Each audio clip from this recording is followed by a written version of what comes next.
नमस्कार, स्वागत है आप सभी का हिस्ट्री 360 चैनल पे। मैं रवि कुलरिया स्ट्रक्चर राजस्थान से।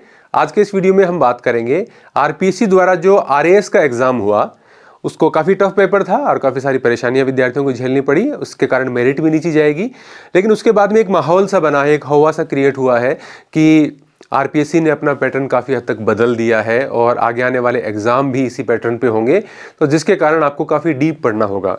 उसके उस सारे एग्ज़ाम के जो बाद में जो माहौल बना है, उसके कारण विद्यार्थियों के मन में एक प्रकार की शंका पैदा हो गई है कि जिस कोचिंग में हम पढ़ रहे हैं या जो किताबें हम पढ़ रहे हैं, नोट्स हम पढ़ रहे हैं, क्या वो हमारे लिए पर्याप्त होंगे, क्या वो प्रभावी साबित होंगे आगे आने वाली फर्स्ट ग्रेड भर्ती परीक्षा के लिए या और भर्ती परीक्षाओं के लिए। उस संबंध में बहुत सारे विद्यार्थियों के मेरे पास मैसेजेस आए, सबका अलग अलग जवाब दे पाना संभव नहीं हो पाता, तो इसलिए मैंने सोचा कि इस पर एक छोटा सा वीडियो अपलोड कर दिया जाए कि इस संबंध में मेरी क्या राय है। तो हमारा फोकस रहेगा फर्स्ट ग्रेड इतिहास पेपर 2 के संबंध में, जिसका एग्जाम जून जुलाई में होने की जो डेट पहले आ चुकी है कि जून और जुलाई में इसका एग्जाम हो सकता है। तो इस संबंध में आप जो सामग्री पढ़ रहे हैं, वैसे मैं पूरा वीडियो पहले अपलोड कर चुका हूं कि कौन कौन सी किताबें इसके संबंध में आप पढ़ सकते हैं, कैसे तैयारी कर सकते हैं, वो चैनल पर उपलब्ध है, आप उसमें जाके देख सकते हैं। यहाँ हमारा फोकस रहेगा कि आपकी सामग्री जो आप पढ़ रहे हैं वो पर्याप्त है या नहीं है, या क्या आप रणनीतिक रूप से कुछ अलग कर सकते हैं ताकि आप थोड़ा बहुत जो पैटर्न बदल रहा है, इतना नहीं बदल रहा है जितना बताया जा रहा है, उसके अनुरूप आप अपने आप को थोड़ा सा रेस में बनाए रख सकें और बेहतर परिणाम की उम्मीद कर सकें। तो सबसे पहले देखिए, आप जो किताबें पढ़ते हैं, अब पहले मैं ये बात करना चाहूंगा कि क्योंकि मैं हजारों विद्यार्थियों से जुड़ा रहता हूं, तो विद्यार्थी क्या पढ़ रहे हैं उस पर थोड़ी सी चर्चा कर लेते हैं। देखिए, एक बड़ा वर्ग है फर्स्ट ग्रेड इतिहास सेकंड पेपर में जो भारतीय इतिहास के लिए आर्य कंपटीशन टाइम की किताब पढ़ता है, साथ में एमसीक्यू सॉल्व करते हैं और विश्व इतिहास में नाथ पब्लिकेशन या अरविंद भास्कर की किताब पढ़ते हैं। इसके अलावा जो राजस्थान का पार्ट है उसमें कोई नाथ पढ़ता है, कोई धींदवाल पढ़ता है ना, किसी के पास लक्ष्य हो सकती है, किसी के पास संकल्प हो सकती है, किसी के पास पैनोरमा हो सकती है। इस प्रकार की किताबें विद्यार्थी अलग अलग रूप में पढ़ रहे हैं। मोटा मोटी आपका ये 3 ही पार्ट हैं, जिसमें इंडियन हिस्ट्री आ जाता है, वर्ल्ड हिस्ट्री आ जाता है और राजस्थान की हिस्ट्री आ जाती है सेकंड पेपर की हम बात करें तो ज़्यादातर बहुत सारे विद्यार्थी ऐसे हैं जो इस प्रकार की सामग्री के साथ हैं। मतलब वैसे तो बहुत सारी सामग्री मार्केट में उपलब्ध है और अलग अलग प्रकार के विद्यार्थी हैं। या फिर दूसरा एक विद्यार्थी है जो मध्यकालीन भारत, प्राचीन भारत में सौरभ चौबे, जैसे प्राचीन में सौरभ चौबे या केसी श्रीवास्तव की किताब या पप्पू सिंह प्रजापति की किताब पढ़ते हैं। मध्यकाल में सौरभ चौबे पढ़ते हैं, एस के पांडे भी पढ़ते हैं, हालांकि वो आउटडेटेड है, मैं आपको पहले ही बता रहा हूँ। यदि आप सौरभ एस के पांडे की 3 किताबें पढ़ रहे हैं तो आप निश्चित रूप से आपको थोड़ा सा फैक्ट पर और ध्यान देना चाहिए। और इसमें परीक्षा वाणी पढ़ते हैं या अरविंद भास्कर की किताब पढ़ते हैं। ऐसे बहुत सारे विद्यार्थी हैं। ज़्यादातर विद्यार्थी इसमें परीक्षा वाणी के साथ जाते हैं या अरविंद भास्कर की किताब जो 2 पार्ट में आती है उसके साथ जाते हैं। बाकी यही है, ठीक है। इस प्रकार के विद्यार्थी हैं। फिर तीसरा एक प्रकार के विद्यार्थी हैं जो किसी कोचिंग में पढ़ रहे हैं या किसी अध्यापक के नोट से पढ़ रहे हैं। उसमें सबसे ज़्यादा विद्यार्थी जो है वो जैसे गणपत सिंह जी राजपुरोहित हैं। ये किसी का प्रचार नहीं है, विद्यार्थियों की मैं चर्चा करता रहता हूँ, उस आधार पर ये जो फीडबैक है उसमें एक बड़ी संख्या है विद्यार्थियों की जो गणपत सिंह राजपुरोहित के कोर्स से बनाए हुए नोट्स हैं, उनके आधार पर ये सारा मैटर तैयार करते हैं, चाहे वो राजस्थान का हो, भारत का हो, विश्व का हो। खासतौर से भारत और विश्व के लिए वो उन पर निर्भर रहते हैं और उसके साथ में वो ऑब्जेक्टिव सॉल्व करते हैं। ये एक बड़ी संख्या है। इसके अलावा भी कुछ और किताबें या कुछ और किताबों का समूह है विद्यार्थियों के पास होगा और उसके, लेकिन मोटा मोटी ये इस 3 कैटेगरी में विद्यार्थी आ जाते हैं कि ये इसमें कोई दूसरे शिक्षक भी हो सकते हैं, उनके नोट्स पर भी हो सकते हैं। कोई कलाम से पढ़ रहा होगा, कोई है ना फगड़िया जी से पढ़ रहा होगा, कोई पीलीबंगा वाले प्रोफेसर साहब से पढ़ रहा होगा, तो अलग अलग है इसके अंदर। और जयपुर में भी कई कोचिंग संस्थान है, तो वो अलग बात होगी। मतलब कुछ कोचिंग या किसी टीचर के जो इंडिविजुअल पढ़ाते हैं उनके कोर्सेज के नोट्स पर डिपेंडेंट है और साथ में ऑब्जेक्टिव सॉल्व करते हैं। ये इस प्रकार की है। बाकी टेस्ट सीरीज वगैरह कोई विद्यार्थी ज्वाइन करता है, कोई नहीं करता है। तो ये पूरा समूह है। इसमें सबसे ज़्यादा जो सवाल आ रहे हैं वो इस समूह के विद्यार्थियों के आ रहे हैं जो कम किताबें या एक शॉर्ट किताब है, जैसे आर्य कंपटीशन टाइम शॉर्ट किताब मानी जाती है, उस पर चल रहे हैं, या किसी अध्यापक के नोट्स पढ़ रहे हैं। तो उनके मन में ये है कि क्या हमें अलग अलग काल की अलग अलग किताबें पढ़नी चाहिए या कुछ और बड़ी किताबें हमें लानी चाहिए। तो इस पर मैं थोड़ी सी बात कर लेता हूँ। सबसे पहली बात तो ये है कि आज जैसे मैं ये वीडियो रिकॉर्ड कर रहा हूँ 7 फरवरी की रात को, तो 7 फरवरी के बाद में आप देखें तो फरवरी का महीना है, आधे से ज़्यादा मार्च, अप्रैल, मई, जून, यानी आप मोटा मोटी देखेंगे तो आपके पास 4.5-5 महीने का समय है। तो 4.5-5 महीने के समय में कोई आपसे मैं ये कह दूं कि आप बहुत ज़्यादा कोई बड़ी किताब अपने लिए ले आएँ और उससे तैयारी करें, तो ये मान के चलिए कि आपको फायदे की बजाय नुकसान होने की अधिक संभावना है। भले ही आपके मन में ये शंका हो कि हमें और डीप जाना चाहिए, लेकिन डीप जाना कैसे जाएंगे आप डीप? कोई गोता तो लगाना नहीं है कि आप जाएंगे और फिर वापस बाहर आ जाएंगे। यहाँ से आपकी सामग्री को चेंज करके आप बड़ी किताबें लाएंगे, फिर उनका रिवीजन आप ठीक से नहीं कर पाएंगे, ना आप उनके नोट्स बना पाएंगे, तो उससे आपको फायदा होने की बजाय नुकसान होने की संभावना ज़्यादा है। तो इसलिए पहली बात तो ये कि आप जो सामग्री पढ़ रहे हैं अपना 90% ध्यान उसी पर रखिए और उस सामग्री के साथ ही चिपके रहिए और उसको बार बार दोहराइए। भले ही उसमें से 80% पेपर आए, यदि आप उसको अच्छे तरीके से कवर करके जाते हैं और गलतियां नहीं करते हैं एग्जाम हॉल में, तो निश्चित रूप से वही आपको सफलता दिला देंगी। आपको और ज़्यादा बहुत ज़्यादा किताबें इकट्ठी करने की आवश्यकता नहीं है। दूसरी बात, आपका पेपर 1 काफ़ी लेंथी है।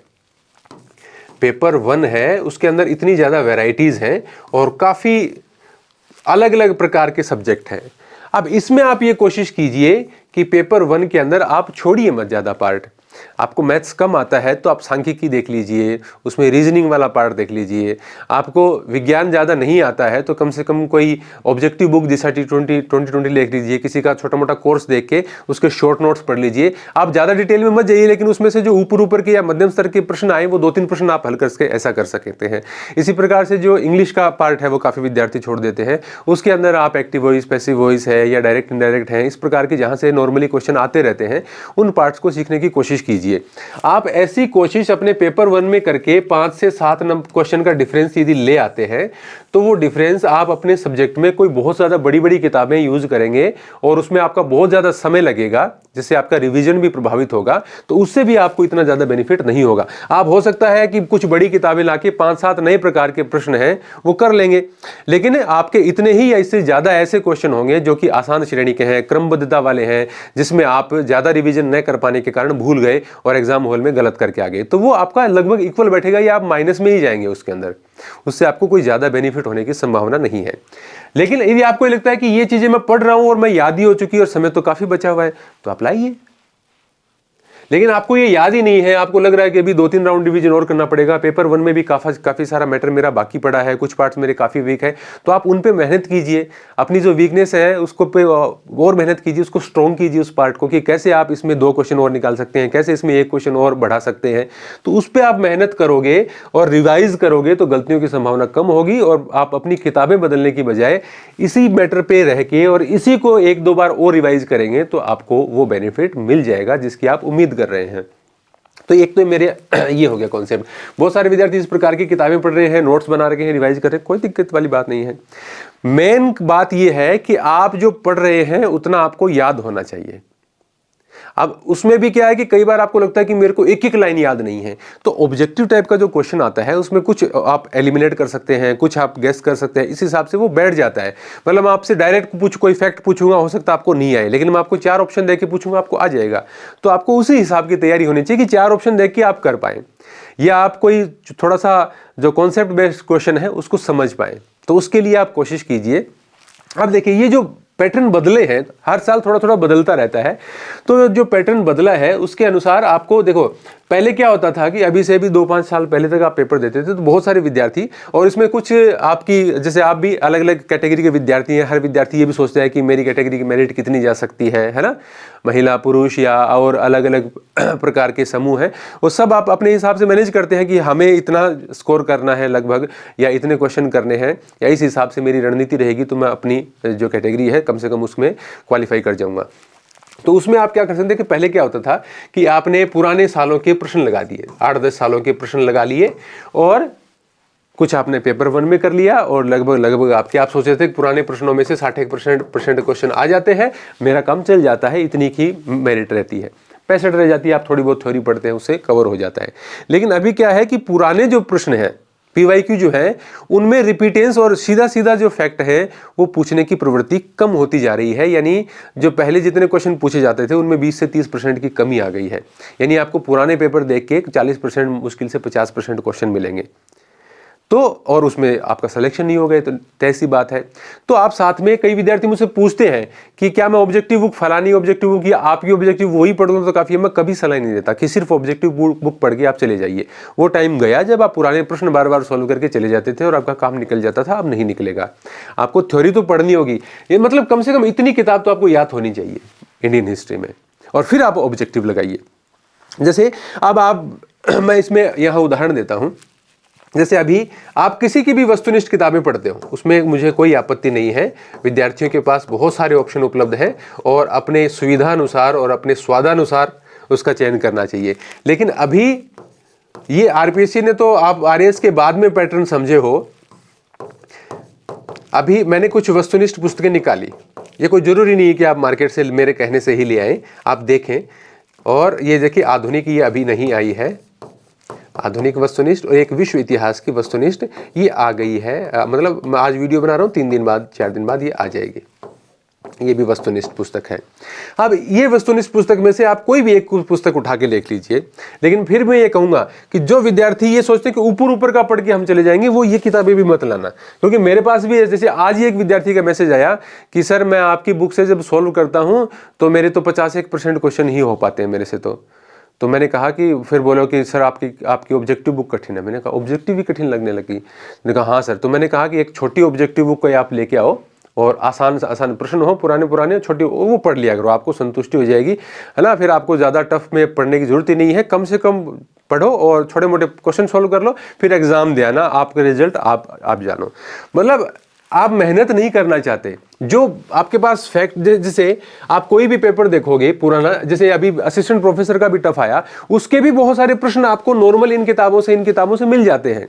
लेकिन आप जिस प्रकार से प्रश्न पूछा जाता है उसको प्रोसेस नहीं कर पाते। उसका कारण क्या है कि रिवीजन की कमी रहती है, आप ध्यान लगा कर नहीं पढ़ते हैं या एग्जाम हॉल में गलतियां कर देते हैं। उसके कारण आपको 10-15% का नुकसान हो जाता है। फिर आप सोचते हैं कि मेरा मैटर कम रह गया। वो मैटर कम नहीं रह गया, आपके पास मैटर था, पेपर तो उसी में से आ गया काफी सारा, लेकिन आपको उसको ठीक तरीके से हैंडल नहीं कर पाए। अब उसमें सामग्री की कोई कमी नहीं है। तो आप ये किताबें पढ़ रहे हैं तो आप बार बार सामग्री मत बदलिए, इन्हीं के साथ रहिए। आप इनके नोट्स पढ़ रहे हैं या और किसी टीचर के नोट्स पढ़ रहे हैं तो उन्हीं के साथ रहिए। अब हर टीचर के नोट्स के बारे में मैं ये नहीं कह सकता कि उनका भी बहुत बढ़िया, उनका भी बढ़िया, वो तो सभी अपनी तरफ से कोशिश करते हैं, लेकिन वो आप देखिए कि उन्होंने कितना कवर किया है टॉपिक। नहीं किया तो कम से कम इतना तो आपको करना चाहिए, इतना। या फिर इनके जो नोट्स हैं, जैसे अभी तो पहले तो विद्यार्थियों को पता नहीं होता था, अभी तो ये जो प्रिंटेड नोट्स कुछ एक निकाले हैं इन्होंने, एक मध्यकाल के निकाले हैं, तो उसमें से आप कुछ देख सकते हैं। कोई दूसरा विद्यार्थी मंगवा ले, उसमें से देख सकते हैं कि क्या इतनी सामग्री है या नहीं है। हमारे जो दूसरे टीचर्स पढ़ा रहे हैं और जगह से हमने नोट्स बनाए हैं। तो आपकी जो भी किताबें हैं या आप जिस भी कोचिंग संस्थान से या टीचर से जुड़े हुए हैं, उनके नोट्स और अच्छे पीवाईक्यू आप लगाने की कोशिश कीजिए। पीवाईक्यू में बहुत सारे विद्यार्थी यूथ कंपटीशन टाइम के क्वेश्चन बैंक से हल करते हैं, बहुत सारे पप्पू सिंह प्रजापत के क्वेश्चन बैंक से हल करते हैं, कुछ अरिहंत वगैरह के क्वेश्चन बैंक से हल करते हैं, है ना, कुछ नाथ पब्लिकेशन के क्वेश्चन बैंक से हल करते हैं। वो अलग अलग है सभी में, लेकिन आप सिर्फ पीवाईक्यू के भरोसे नहीं रहिए। मैंने जब ये क्वेश्चन बैंक तैयार किए तो मैंने पहले ही डिसाइड कर लिया था कि मुझे सब पेपर पूरी पुराने देखने हैं, लेकिन उन्हीं पे निर्भर नहीं रहना है। और आप कोई भी इसमें से एक क्वेश्चन बैंक उठा के देख लीजिएगा, आपको उसमें से 40 से 50% प्रश्न ऐसे मिलेंगे जो कि नए बने हुए मिलेंगे। हालांकि मैंने पुराने में भी साल नहीं लिखता, क्योंकि थोड़ा थोड़ा चेंज करके बदल के क्वेश्चन आते हैं कई प्रकार के, तो मैंने उसमें से जो एक जैसे वो सब रिमूव करके और फिर नए, वो पुराने प्रश्नों के बाद में फिर उतने ही लगभग 40 से 50% नए प्रश्न बनाए। तो मैं सिर्फ ये नहीं कह रहा कि मैं एक वीडियो बनाकर अपनी किताबें बेच दूं। ये आप इस पोर्शन को, आप सोचते हैं कि मुझे नई किताबें नहीं लेनी, इस पोर्शन को आप भूल जाए। लेकिन आप सोच रहे हैं कि आपके जो इस प्रकार की सामग्री आप पढ़ रहे हैं उसके अंदर आप थोड़ा सा एड ऑन करना चाहते हैं कि 5-10% हम और प्रयास कर लें, थोड़ा सा कुछ ऑथेंटिक किताबों का मैटर भी मिल जाए। तो आपको इन किताबों में जैसे उपिंदर सिंह की किताब है, रमेश चंद्र मजूमदार की किताब है, या आर.एस. शर्मा की किताब है, इस प्रकार की जो ऑथेंटिक किताबें चलती हैं, जहान सिरमाली की किताब है, उस प्रकार की किताबों से प्रश्न बना के और उसके अंदर व्याख्या डाली हुई है। तो आप मैं ये नहीं कहता कि आप बाजार में जाओ 3-4 मेरी किताबें ले आओ फिर आपको लगे कि नहीं ये तो बढ़िया नहीं है। आप कोई एक किताब 220, 230, 250 रुपए में मिल जाती है, कोई एक किताब आप दुकान पे जाओ, पहले देख लो। या तो हो सकता है उसी टाइम आपको समझ में नहीं आएगी, आपके काम की नहीं है, या हो सकता है आपको अच्छी लग जाए तो आप घर जाके उसको अच्छे तरीके से देखो, पढ़ के देखो, फिर आपको लगता है कि हाँ ये काम किया, तो फिर बाकी लेके आओ। तो इसमें आप क्या कर सकते हो, इससे आपको बेनिफिट क्या होगा कि इसमें आपको यदि आप इस प्रकार की सामग्री पढ़ रहे हैं तो आपको 10%, 15%, 20% ऐसे क्वेश्चन मिलेंगे, ऐसे फैक्ट मिलेंगे जो कि ऑथेंटिक किताबों से व्याख्या लेकर डाले हुए हैं और उसमें सोर्स भी दिया गया है नीचे। तो वो आप अपने नोट्स में, अपनी किताब में ऊपर नीचे दाएं बाएं ऐड कर सकते हैं, ताकि फिर आपको 5-10% मैटर भी और मिल जाएगा, आपका कॉन्फिडेंस भी बिल्डअप हो जाएगा और नए प्रकार के प्रश्न जो आरपीएससी बना रही है, नए जो पैटर्न चेंज हो रहे हैं उसके अनुरूप आपको प्रश्न भी बने हुए मिल जाएंगे। तो आप इसमें से किसी प्रकार की कोई एक किताब लाकर उसको चेक कर सकते हैं। निश्चित रूप से मैंने अभी तक जो फीडबैक मुझे मिला है, हजारों विद्यार्थियों ने ये किताबें खरीदी हैं, उससे मुझे फीडबैक ये मिला है कि जो विद्यार्थी का ये कहना है कि जिस प्रकार की किताब में हम तलाश कर रहे थे और जिस प्रकार का पैटर्न अब बदल रहा है उसके अनुरूप आपने अच्छी सामग्री दी है। क्योंकि ऑथेंटिक किताब, देखो नए प्रश्न बनाना सबसे टफ काम है क्योंकि गलतियों की संभावना रहती है। तो नए प्रश्न बनाना और ऑथेंटिक किताबों से व्याख्या देना, तो ये एड ऑन आप इस प्रकार का कोई भी कर सकते हैं, या कोई और भी पब्लिकेशन या और भी कोई टीचर इस प्रकार का प्रयास करता है या अच्छा ऑब्जेक्टिव आता है तो उसमें से आप, एक तो आपका प्रैक्टिस हो जाएगा, साथ साथ उसमें कुछ नया फैक्ट मिले, कुछ अलग मिले जो आपके नोट्स में नहीं है, वो आप उसमें ऐड करते जाइए। अब जो प्रीवियस ईयर क्वेश्चन पेपर है या कोई भी ऑब्जेक्टिव क्वेश्चन पेपर, उसको पढ़ने का भी एक तरीका होता है। उसके संबंध में मैं कभी अलग से बात करूंगा कि कैसे आप उसको ठीक तरीके से पढ़ें कि आप 2-3 बार पढ़ें तो आपका समय हर बार कम से कम लगता जाए और आपका वो पूरा कवर अप भी हो जाए। उसके विषय में हम एक बार अलग से किसी वीडियो में बात करेंगे। उसको पढ़ने का एक तरीका होता है। चलो मैं अलग इसी में बता देता हूं कि आप पीवाईक्यू सॉल्व करते हैं तो देखो टाइम बहुत इंपॉर्टेंट है। आप हर बार किसी पीवाईक्यू को ले, मान लिया आप इसमें से किसी भी पीवाईक्यू को पढ़ रहे हैं तो आप हर बार, जैसे एक बार आपने पढ़ लिया, 2 महीने बाद आप दोबारा पढ़ रहे हैं तो हर बार आप उतना टाइम उसके ऊपर इन्वेस्ट नहीं कर सकते, टाइम तो लिमिटेड है। तो आप क्या कीजिए कि जैसे आप कोई ऑब्जेक्टिव क्वेश्चन पेपर किसी भी, चाहे फर्स्ट पेपर का हो, सेकंड पेपर का हो, ऑब्जेक्टिव क्वेश्चन पेपर हल कर रहे हैं, उसमें आप क्या कीजिए कि अलग अलग प्रकार के अपने निशान तय कर लीजिए। जैसे आपने कोई भी जो इजी क्वेश्चन है, जो आपको पहली बार देखते आ रहे हैं, उनके आप ऐसे इस प्रकार से राइट के निशान लगाते जाइए, ठीक है, ताकि आपको ध्यान रहे अगली बार पढ़ने से पहले आपको वो पढ़ना ही नहीं पड़े कि ये तो मेरे को हर बार आ जाता है, तो आप दोबारा क्यों उस पर पढ़ें, चाहे उसमें 5 सेकंड लगते हो, चाहे 15 सेकंड लगते हो, वो आपका टाइम तो जा रहा है ना, वो मल्टीप्लाई होगा इतने सारे क्वेश्चन से, तो वो आपका टाइम काफी वेस्ट होता है। दूसरा, आप इस प्रकार का कोई निशान लगा लीजिए, जैसे आप उस पे नीचे इस प्रकार से अंडरलाइन कर लीजिए। जैसे क्वेश्चन नंबर 13 है, इसके नीचे आप ऐसा निशान लगा लीजिए। वो किसके लिए कि ये क्वेश्चन ठीक है, पढ़ने से समझ में आ गया, लगभग याद रह जाएगा, एक बार और देख लेंगे, तो जब आप दोबारा उसको खोलेंगे तो आपको याद रह जाएगा कि हाँ इस पे एक नज़र लगानी है, तो आप उसको थोड़ा सा देख लीजिए। ये व्याख्या के अंदर कोई ऐसा फैक्ट आ गया है जो आपको दोबारा देखना है तो उसको एक बार हाईलाइट कर लीजिए, अंडरलाइन कर लीजिए कि मेरे को दोबारा देखना है। फिर इस प्रकार के क्वेश्चन जिसपे आपको समझने में दिक्कत आई और आपको लगा कि हाँ ये फैक्ट मुश्किल है, अभी तो समझ आ गया लेकिन बाद में याद रहना मुश्किल है, उस पर आप किसी प्रकार का और कोई निशान, स्टार लगा लीजिए या उस पर राउंड लगा लीजिए, ताकि आपको ध्यान में रहे कि जब दोबारा आप इसको पढ़ेंगे तो आपको इसमें ज्यादा ध्यान देना है। तो दूसरी बार, जैसे पहली बार किसी पीवाईक्यू के अंदर मान लो कोई 10,000 प्रश्नों का ऑब्जेक्टिव क्वेश्चन बैंक है, पहली बार में आपको 5,000 ऐसे क्वेश्चन मिल गए जो बिल्कुल आसान थे, आपको आते थे, उस पर आपने सही का निशान लगाया हुआ, तो वो 5,000 तो आपको बार बार देखने ही नहीं है, ठीक है। फिर आप तीसरी बार पढ़ेंगे तो जो आपने अंडरलाइन किया था वो भी आपका मजबूत हो जाएगा। लास्ट में तीसरी बार आप पढ़ोगे तो आपके पास 2-1,000 क्वेश्चन ऐसे बचेंगे जिसको आपको तीसरी बार देखने की आवश्यकता है, तो तीसरी बार आप उस क्वेश्चन बैंक को 2-4 दिन में ही निपटा देंगे। तो ये एक अलग अलग तरीका है, विद्यार्थी अपने हिसाब से डेवलप करते हैं। मैंने भी कई विद्यार्थियों से सुना है, पिछली बार जिनकी फर्स्ट रैंक आई थी उन्होंने भी मेरे को बताया कि वो इसी प्रकार से जो है पुराने प्रश्न पत्रों को हल करके देखते हैं। तो आप ये जो मार्केटिंग चल रही है कि आप सब कुछ बदल दो, ये ले आओ वो ले आओ, उसमें कुछ नहीं रखा। देखो अगर आप ले भी आओगे तो उससे आपको फायदा नहीं होगा, आपको नुकसान हो जाएगा। समय इतना है नहीं। पेपर 1 और पेपर 1 के जो आपके पार्ट हैं, कौन सा पार्ट वीक है, एक तो कोई पार्ट छोड़ो मत, कौन सा पार्ट आपका वीक है उस पर काम करो, किसमें कितने रिवीजन की जरूरत है खुला दिमाग रखे, उतनी बार उसको रिवाइज करो और फुल कॉन्फिडेंस के साथ जाओ। ऐसा कुछ नहीं होगा कि आपने जो पढ़ा है उसमें से कुछ नहीं आएगा और कोई और जो पढ़ रहा है उसमें से सब कुछ आएगा, ऐसा ना कभी हुआ है ना कभी होगा। तो आप अपनी सामग्री पे थोड़ा सा बढ़िया तरीके से फोकस करके पढ़ो और उसमें भरोसा रखो। आपने जो 6 महीने 12 महीने से जो पढ़ रहे हैं और उसको साइडलाइन करके आप कुछ और पढ़ने लग जाएंगे तो आप न घर के नहीं रहेंगे न घाट के रहेंगे। तो आप थोड़ा सा इस बात को भूल जाओ कि क्या पेपर हुआ क्या नहीं हुआ, सोशल मीडिया से थोड़ा सा दूर हो जाओ और अपने आप की जो सामग्री है उस पर भरोसा करते हुए पूरा फोकस रखो, परिणाम अच्छा ही होगा। सीटें कम है, कंपटीशन हाई है, आप अपना फोकस बीच बीच में लूज करते रहोगे तो कुछ और लोग पढ़ते रहेंगे, वो आपसे आगे निकलते रहेंगे। ये एक दौड़ है जिसमें जो कंटिन्यूस चलता रहेगा वो जीतेगा, बाकी पीछे रह जाएंगे। तो मैं तो आपको बहुत बहुत शुभकामनाएं देता हूँ। अच्छे तरीके से पढ़िए, फोकस बनाए रखिए अपना, इधर उधर ध्यान मत भटकाइए। धन्यवाद।